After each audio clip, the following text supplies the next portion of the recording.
जय सिया राम बंधुओं। परम मंगलमयी सद्गुरु स्वरूपा श्री राम कथा की इस अनवरत यात्रा में आज के कथा प्रसंग में मैं मनीष भगवान दास श्री राम कथावाचक आप सभी का साधुवाद करता हुआ कथा में प्रवेश करता हूँ। प्रभु श्री सीताराम जी का स्मरण करते हुए उन्हीं की कृपा से, उन्हीं की इच्छा से उतनी ही कथा वक्ता गा पाता है जितनी प्रभु की इच्छा होती है। तो आइए कथा में प्रवेश करें। राम कथा सुंदर करतारी, संशय विहग उड़ावन हारी। राम कथा कलि बिटप कुठारी, सादर सुन गिरिराज कुमारी। याज्ञवल्क्य जी महाराज ने भरद्वाज मुनि से कहा, महामुनि, संसार में व्यक्ति को जब पूर्व जन्म और वर्तमान के समस्त पुण्यों का एक साथ संग्रह रूप से फल मिलना प्रारंभ होता है, तभी व्यक्ति परमपिता परमात्मा की पवित्र कथा को श्रवण करने के लिए उत्साहित होता है। याद रखें कि कथा तो श्रवण हर कोई कर सकता है, किंतु मन में एक उत्साह उत्पन्न हो तो समझें कि परमात्मा श्री राम की, श्री कृष्ण की और विशेष रूप से देवादिदेव महादेव की उस जीव पर पूर्णतः कृपा हो चुकी है। क्योंकि बिनु सत्संग विवेक न होई, राम कृपा बिनु सुलभ न सोई। परमात्मा की कृपा के बिना, परमात्मा की इच्छा के बिना और परमात्मा जब तक जीव पर अनुग्रहित नहीं होते, कृपा नहीं करते, तब तक व्यक्ति का ध्यान भी मर्यादा पुरुषोत्तम की कथा में नहीं जा पाता। क्योंकि मर्यादा एक ऐसा विषय है जिस पर बात करने से अधिक जीना आवश्यक हो जाता है। इस तत्व को, इस विचार को जो व्यक्ति जीता है उसका मन आनंदित होता है, और जो बात करता है किंतु इम्प्लीमेंट नहीं कर पाता तो उसके मन पर वैसा विशेष प्रभाव नहीं पड़ता। व्यक्ति के शब्दों से ही जनमानस यह जान सकता है कि प्रभु की कृपा हुई या नहीं। याज्ञवल्क्य जी कहने लगे, महामुनि भरद्वाज,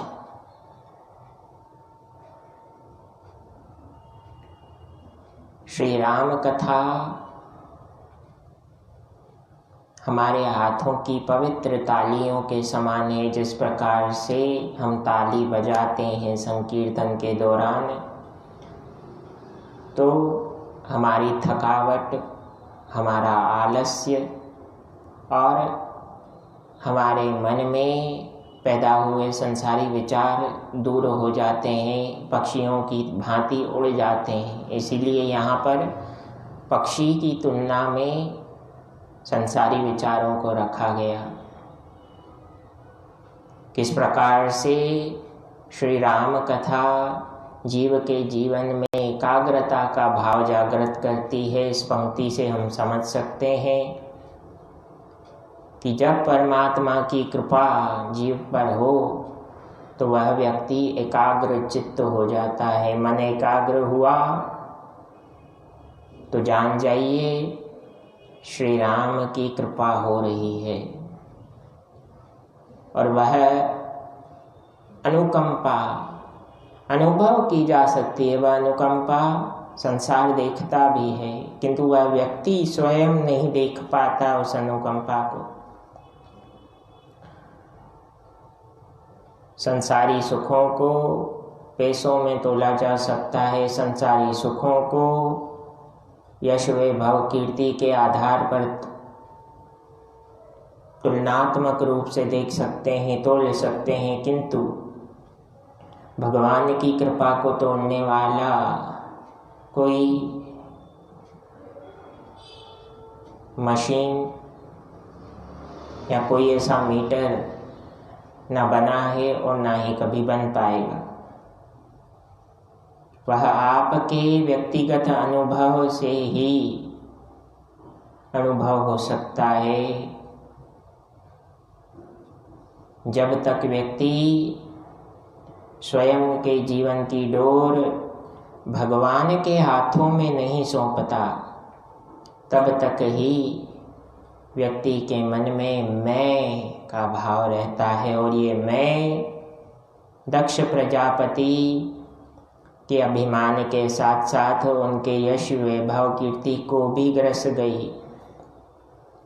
इसलिए कभी भी मैं पर अभिमान मत कीजिए, क्योंकि मैं तो कुछ है ही नहीं। मैं तो एक भाव है।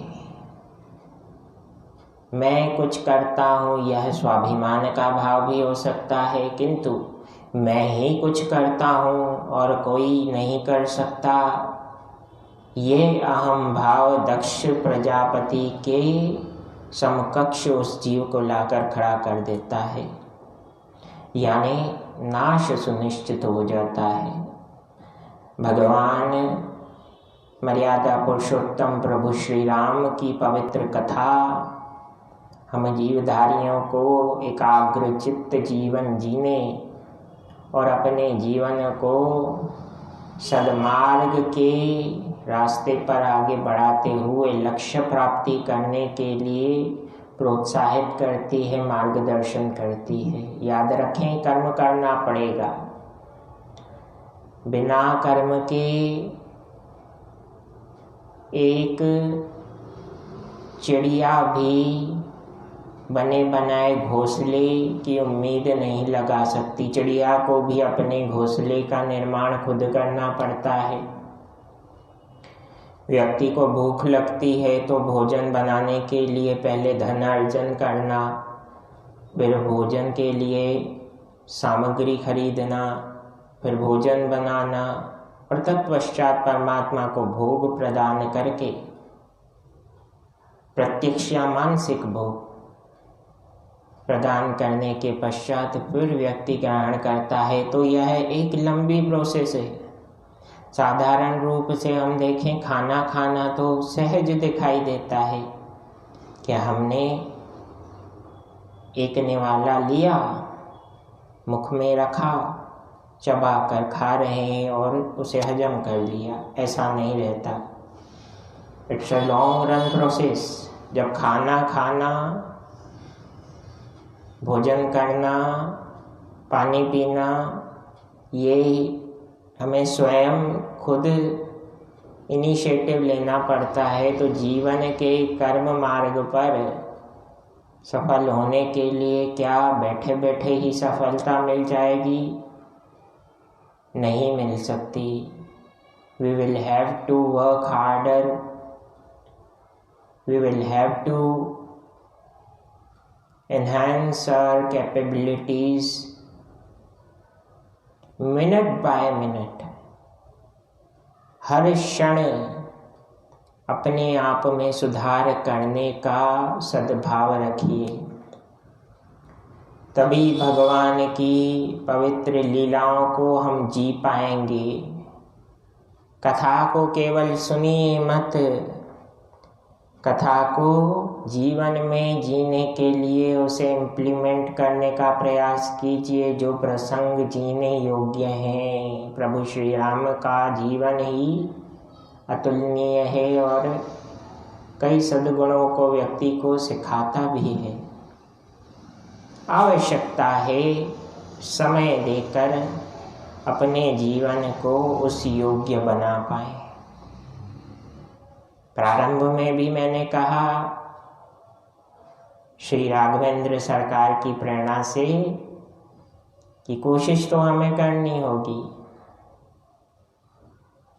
माता पिता बालक को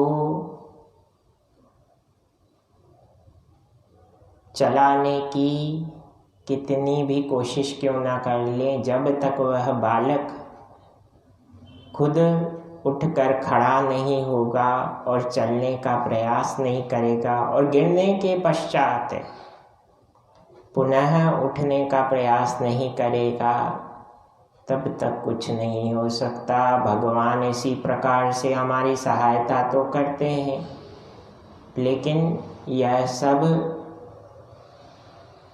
हम सभी पर निर्भर करता है कि हम कैसा रिस्पॉन्ड करते हैं अपने लाइफ में।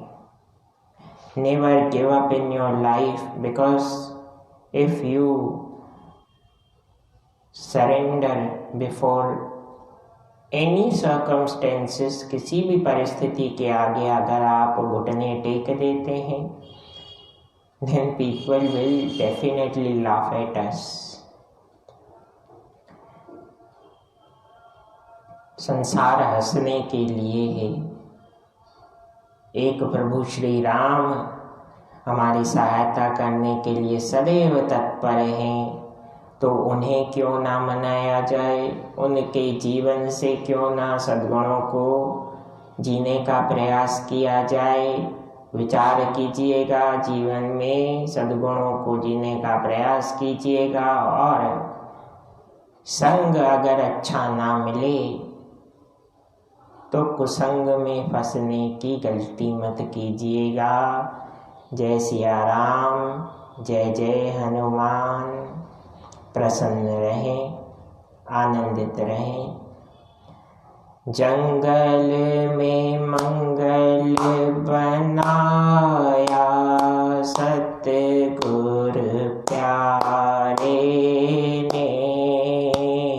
जंगल में मंगल बनाया, सतगुर प्यारे ने। प्यारे ने, प्यारे ने। जंगल में मंगल बनाया, सतगुर प्यारे ने। बोलिए भक्तवत्सल भगवान की जय। अपने अपने माता पिता की जय। जय सिया राम।